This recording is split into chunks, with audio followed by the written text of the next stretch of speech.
ॐ सहना भवतु सहनौ भुनक्तु सह वीर्यं करवावहै तेजस्विनावधीतमस्तु मा विद्विषावहै। ओम शांति शांति शांति। आज हम कठोपनिषद के मंत्रों का संक्षिप्त में अध्ययन करेंगे।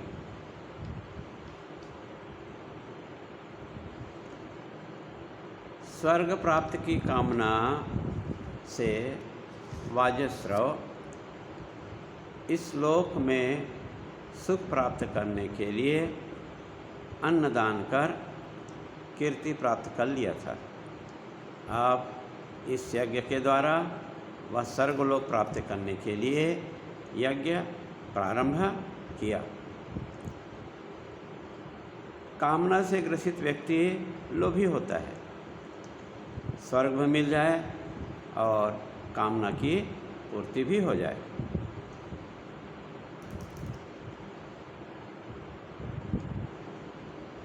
वाजश्रव ने यज्ञ शुरू करने के पहले एक चालाकी किया। उसने अपने गौशाला में जा कर के अच्छी अच्छी गैया को छांट करके वाजश्रव नचिकेता के नाम से अंकित किया और बूढ़ी अपाहिज मरने वाले गायों को अपने नाम से किया ताकि उनको दान दिया जा सके। नचिकेता पिता की चालाकी को समझ गया। नचिकेता एक दृढ़ निश्चय वाला संशय रहित प्रलोभन में नहीं फंसा। तो कठोपनिषद 3 वल्लियों में बटा हुआ है, 3 अध्याय में बटा हुआ है। वल्ली कहते हैं कि लता जो सहारे से लेकर के ऊपर चढ़ती है, उसकी शाखाएं भी नहीं होती। इसी प्रकार से नारी को भी बचपन में अपने पिता के आश्रय में, विवाह होने के बाद पति के आश्रय में और पति के न रहने पर पुत्र के सहारे जीवन व्यतीत करना चाहिए। स्त्री लता है तो पुष्प वृक्ष पुरुष वृक्ष है। तीनों वल्लियों से युक्त उपनिषद आत्मा ही चैतन्य सत रज तम के माध्यम से जगत को पार करते हुए जगत को से कैसे विरक्त होकर के मोक्ष प्राप्त किया जाए, इसी बात को आगे चर्चा करते हैं। सकाम कर्म को सर्वांग होना चाहिए। निम्न अंग में कमी आने के लिए अंत में क्षमा मांग लेते हैं। वाजश्रवा कामना होने के कारण लोभ के वशीभूत होकर के अधर्म कर रहा है। अतः सकाम काम अंत में कहीं न कहीं अधर्म करा देते हैं, कंजूसी करते हैं।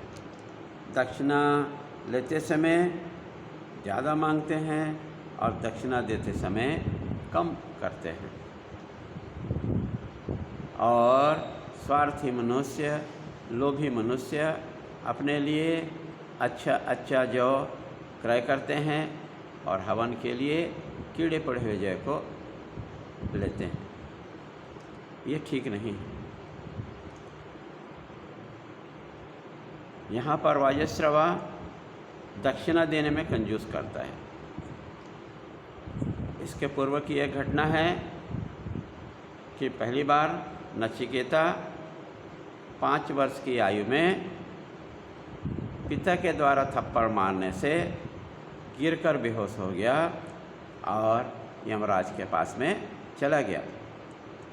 यमराज ने देखा उसकी आयु पूरी नहीं हुई है, इसलिए उसे लाड़कर प्यार कर पृथ्वी में भेज दिया।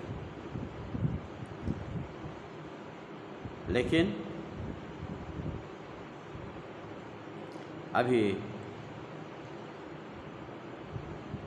9 वर्ष की अवस्था में नचिकेता दोबारा यमराज के पास में गया।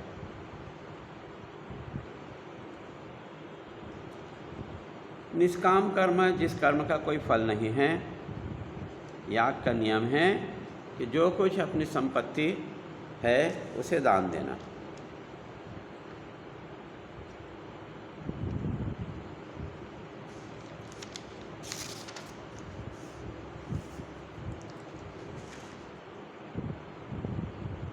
सुपुत्र अपना समस्त कार्य करेगा, करना चाहिए। अभी हम यहीं पर रोकते हैं।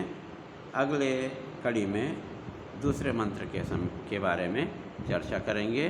ओम नमो नारायण।